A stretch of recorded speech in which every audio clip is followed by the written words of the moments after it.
मित्रों, एक बार फिर से स्वागत करते हैं आपके अपने YouTube चैनल ज्ञान संगम पर। जिस प्रकार आपको पता होगा कि हम जनवरी से अगस्त तक का आपको लगभग 8 महीने करंट अफेयर करवा रहे हैं, जिसमें से हमने जो है 4 पार्ट शुरू के डिस्कस कर लिए हैं। ये आज का हमारा 5वां पार्ट रहेगा। ये आज का हमारा 5वां पार्ट है। अगर आपने शुरू के 4 पार्ट नहीं देखे तो मैं आपसे गुजारिश करूँगा, निवेदन करूँगा कि आप हमारे चैनल पर विजिट करिए, वहाँ प्लेलिस्ट देखिए। प्लेलिस्ट में आपको एक जगह ही 4 पार्ट पूरे देखने को मिल जाएंगे। मैं डेली आपको 25 क्वेश्चन करवाता हूँ। आज भी मैं आपको 25 क्वेश्चन करवाने वाला हूँ, ठीक है। तो चलिए बिना किसी देरी के शुरू करते हैं इस वीडियो को। पीडीएफ के लिए आपको नीचे डिस्क्रिप्शन पे टेलीग्राम से जुड़ जाना हमारे। जैसे ये सीरीज हमारी ख़त्म होती है आपको पीडीएफ एक साथ ही मिल जाएगी। तो चलिए, जो आज का हमारा क्वेश्चन रहेगा वो क्वेश्चन है, हाल ही में पहला वैश्विक असमानता पुरस्कार 2024 किसने जीता है? तो इसका सही उत्तर हो जाएगा ऑप्शन नंबर डी। ए और बी दोनों ने। किसने किसने? वीना अग्रवाल ने, और बी में कौन सा है? जेम्स के बॉयस ने। इन्होंने वैश्विक असमानता पुरस्कार 2024 इनको जीता हुआ है। अगला प्रश्न है हमारा। अब देखिए, यहाँ से 103 है, यानी कि हमारे 100 क्वेश्चन हमारे 4 सेट में हो चुके हैं। तो ये 5वां सेट है, हमारा 5वां पार्ट है इस वीडियो का, ठीक है।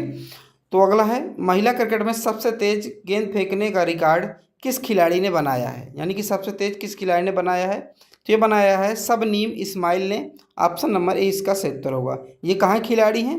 ये दक्षिण अफ्रीका खिलाड़ी हैं, ठीक है। दक्षिण अफ्रीका की ये खिलाड़ी हैं, ठीक है।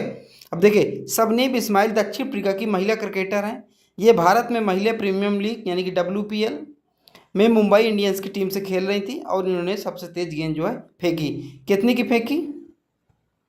132.1 की फेंकी है। दिल्ली कैपिटल के खिलाफ इन्होंने इस रफ्तार से गेंद फेंकी। इन्होंने 5 मार्च 2024 को महिला क्रिकेट में सबसे तेज गेंद फेंकने का भी रिकॉर्ड बनाया है।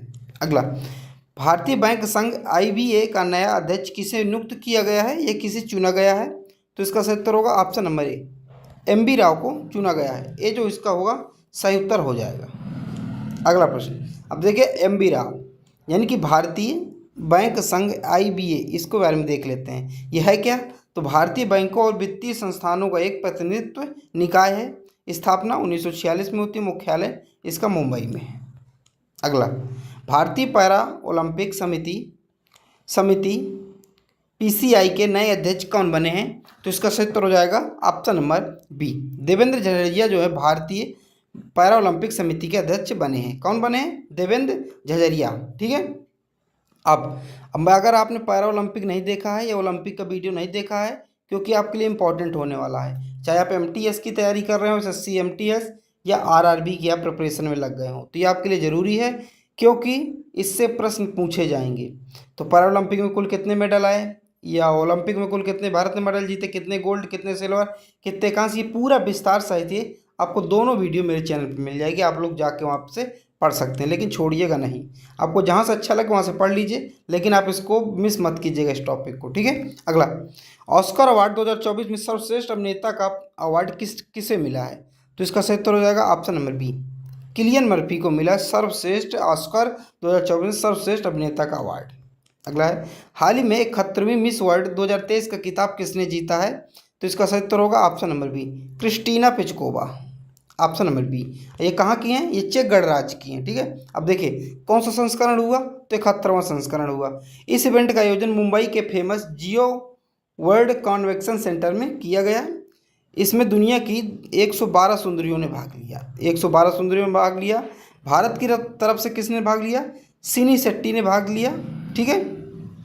और जो फेमिना मिस इंडिया वर्ल्ड 2022 ने जिन्होंने जीता था, और 71वीं मिस वर्ल्ड विजेता तो पिचकोवा हैं, चेक गणराज्य की हैं, ये देश की हैं। और 17वीं कौन जीता था वर्ल्ड मिस वर्ल्ड का खिताब?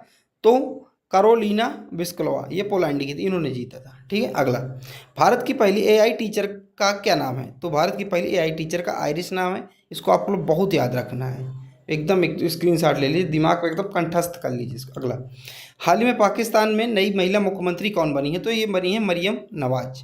ऑप्शन नंबर ए इसका सही उत्तर हो जाएगा। अगला है, PM सूर्य घर मुक्त बिजली योजना के तहत सोलर प्लांट लगाकर कितने यूनिट मुक्त बिजली देने की घोषणा की गई है? तो प्रतिमाह 300 यूनिट जो है बिजली जो मुक्त देने की घोषणा की गई है। अब देखिए, पीएम नरेंद्र मोदी ने 13 फरवरी 2024 को पीएम सूर्य घर मुफ्त बिजली योजना लॉन्च किया। ठीक है। योजना के तहत केंद्र सरकार शुरुआत में 1 करोड़ घरों की छत पर सौर पैनल स्थापित करने के लिए वित्तीय सहायता प्रदान करेगी। इस योजना का लक्ष्य हर महीने पात्र परिवारों को 300 यूनिट तक मुफ्त बिजली प्रदान की जाएगी। अगला, भारत में किस जगह पर स्थित सड़कों को स्वर्ग का मार्ग कहा जाता है?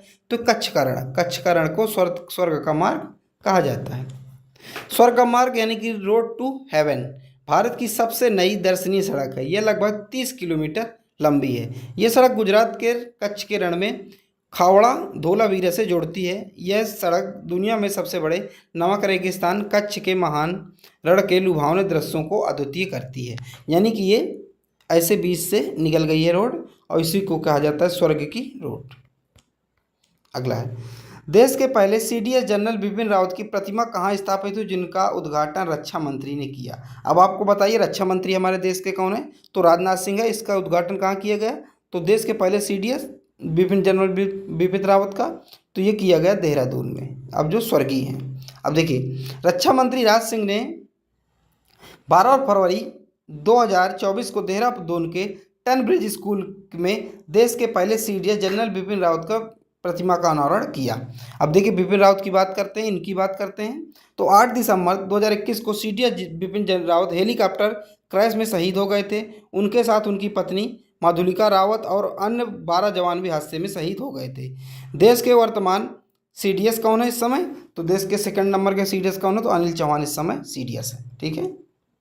अगला, हेनली पासपोर्ट इंडेक्स 2024 के अनुसार दुनिया के शक्तिशाली पासपोर्ट की लिस्ट में भारत की क्या रैंक है? तो भारत की रैंक है 82। ऑप्शन नंबर सी इसका सही उत्तर हो जाएगा। अगला है, 98 यानी कि 58 ज्ञानपीठ पुरस्कार में किससे सम्मानित किया गया? तो ये सम्मानित किया गया ए और बी यानी कि गुलजार को और जगत गुरु रामभद्राचार्य को। तो डी इसका सही उत्तर हो जाएगा। ठीक है। अब जगत गुरु रामभद्राचार्य, ये आप नाम याद रखिए। चित्रकूट आपने नाम नहीं सुना होगा, लेकिन अगर सुना हो तो बहुत अच्छी बात है। चित्रकूट ये जो इलाहाबाद के आगे पड़ता है। ठीक है। बांदा से सटा हुआ जिला चित्रकूट में ही इनका एक विश्वविद्यालय है जो दिव्यांग विश्वविद्यालय है। तो पूरे भारत का जो पहला दिव्यांग विश्वविद्यालय था इन्हीं का है जो चित्रकूट में स्थापित है। ठीक है। इतना आपको याद रखना है। अब देखिए, देखते पढ़ते ज्ञानपीठ पुरस्कार पुरस्कार भारत का सर्वोच्च साहित्यिक सम्मान है। ये आपको पता होना चाहिए, जो साहित्य में उत्कृष्ट योगदान के लेखकों में दिया जाता है। ज्ञानपीठ पुरस्कार की स्थापना 1961 में हुई थी। 1961 में हो गई थी, लेकिन देना कब से शुरू किया गया था? इसको देना शुरू किया गया था 1965 से। ठीक है।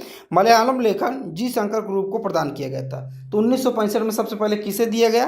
तो एक मलयालम लेखन थे जी शंकर ग्रुप, इनको दिया गया था। ठीक है। ज्ञानपीठ पुरस्कार प्राप्त करने वाली प्रथम महिला आशापूर्ण देवी थी, जो कि बंगाली लेखक थी। 1976 में इनको दिया गया था और 1968 में सुमित्रा नंदन पंत को हिंदी भाषा के लिए पहली बार ज्ञानपीठ पुरस्कार दिया गया था। अगर देखिए, अब यहाँ से आपसे 3 क्वेश्चन बन सकते हैं। 3 क्वेश्चन। सबसे पहला क्वेश्चन है कि कब इसकी स्थापना कब हुई थी ज्ञानपीठ पुरस्कार की?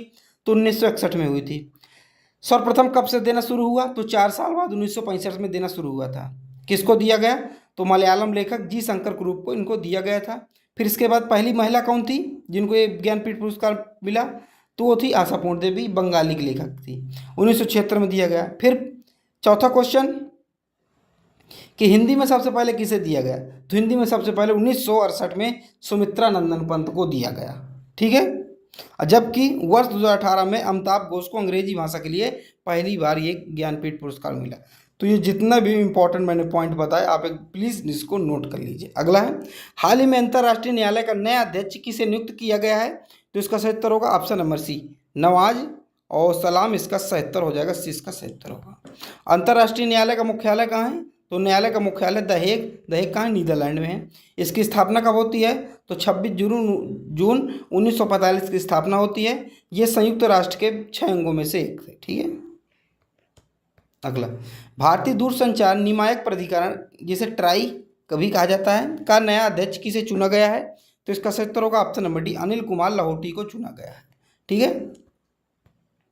अब देखिए, ये telecom regulatory authority of India, ये ट्राई का ये फुल फॉर्म होता है। ठीक है। अब देखिए, भारतीय अगर हिंदी में बात करें तो भारतीय दूरसंचार विनियामक प्राधिकरण इसका हिंदी में मतलब होता है। स्थापना 20 फरवरी 1997 को स्थापना होती है। मुख्यालय नई दिल्ली में है। अध्यक्ष हैं अनिल कुमार लाहौटी। अगला, किस दक्षिणपंथी नेता को फिनलैंड का राष्ट्रपति चुना गया है? तो इसका सही उत्तर होगा option number D, Alexander Stubb इसका सही उत्तर होगा। डी इसका एकदम हमारा सही उत्तर हो जाएगा। डी वाले एकदम सही हैं। अगला है, आईआरसीटीसी के नए चेयरमैन और मैनेजिंग डायरेक्टर सीएमडी कौन बने हैं? तो इसका सही उत्तर हो जाएगा option number B, Sanjay Kumar Jain बने हैं। आईआरसीटीसी यानी जिसमें आप टिकट बुक करते हैं उसी के बारे में बताया जा रहा है। आईआरसीटीसी का फुल फॉर्म क्या होता है? Indian railway catering and tourism corporation इसका फुल फॉर्म होता है। ठीक है, अगर इसका हिंदी में बात करें क्या होता है फुल फॉर्म, तो हिंदी में होता है भारतीय रेलवे खान पान और पर्यटन विभाग, इसका हिंदी में मतलब होता है। ठीक है, और देखिए एक भारतीय सार्वजनिक क्षेत्र का उपक्रम है जो भारतीय रेलवे के टिकट हो गया, खान पान और पर्यटन सेवाएं प्रदान करता है। इसकी स्थापना कब हुई थी? 27 सितंबर 1999 को स्थापना हुई थी और मुख्यालय नई दिल्ली में इसका मुख्यालय है। तो इसका सही उत्तर क्या हो गया? इसका वो संजय कुमार जैन। तो बी वाले हमारे बिल्कुल सही हैं। अगला, उत्तराखंड की पहली महिला मुख्य न्यायाधीश कौन बनी है? तो कौन बनी है उत्तराखंड की पहली मुख्य न्यायाधीश? तो ऋतु वाहिरी बनी है। ऑप्शन नंबर बी इसका सही उत्तर होगा। बी वाले हमारे एकदम सही हैं। अगला है, इंस्टीट्यूट ऑफ चार्टर्ड अकाउंटेंट जिसे आईसीएआई ऑफ इंडिया के नए अध्यक्ष कौन बने हैं? तो इसका सही उत्तर होगा option number C, Ranjit Kumar Agarwal बने हैं। सी वाले एकदम सही उत्तर है। अगला, किस भारतीय एक्ट्रेस को बॉफ्टा अवार्ड समारोह में प्रेजेंटर बनने का जिम्मा लिया है? तो इसका सही उत्तर होगा option number D, Deepika Padukone. तो दीपिका पादुकोण यानी कि डी वाले एकदम सही हैं। अगला है, बिहार विधानसभा के नए अध्यक्ष कौन बने हैं? तो इसका सही उत्तर हो जाएगा option number B, Nand Kishore Yadav. तो नंद किशोर यादव यानी कि ऑप्शन बी वाले एकदम सही हैं। अगला है, त्रिपक्षीय युद्ध अभ्यास दोस्ती 16 किस देश में आयोजित हुआ? एकदम स्टार लगा है। दोस्ती 16 किस देश में आयोजित हुआ है ये आपसे पूछ रहा है। तो इसका सही उत्तर क्या हो जाएगा? इसका सही उत्तर होगा ऑप्शन नंबर बी, मालदीव इसका सही उत्तर हो जाएगा। अब देखिए विस्तार से पढ़ते हैं।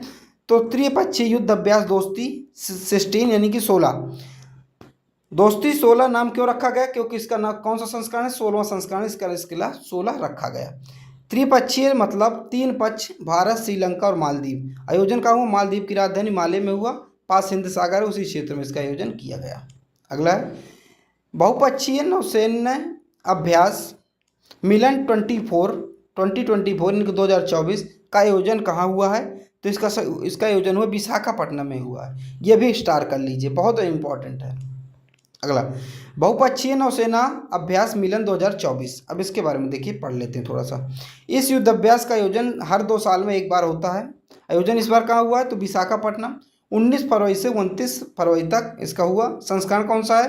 12वां संस्करण है। इसमें से 51 देशों की नेवी ने हिस्सा लिया।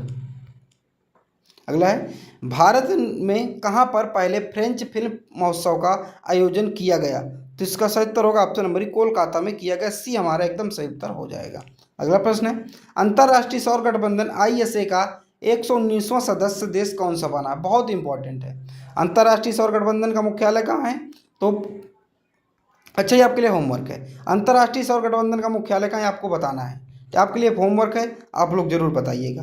तो आज की वीडियो हमारी ख़त्म होती है। आज भी हमने आपको 25 क्वेश्चन करवा दिए और ये आप लोग बताइएगा हमारा कौन सा टाइप है। ये जो हमारा पार्ट है 5वां पार्ट है हमारा। ठीक है, कौन सा पार्ट है? 5वां पार्ट है। इसके पहले मैं 4 पार्ट करवा चुका हूँ। आपने अगर नहीं देखा तो आप हमारी प्लेलिस्ट विजिट कर लीजिए, लेकिन उसको देखिए ज़रूर, क्योंकि आपके एग्जाम की दृष्टि से बहुत ही महत्वपूर्ण होने वाला है। चलिए मिलते हैं अगली वीडियो पर। जब तक के लिए जय हिंद, जय भारत।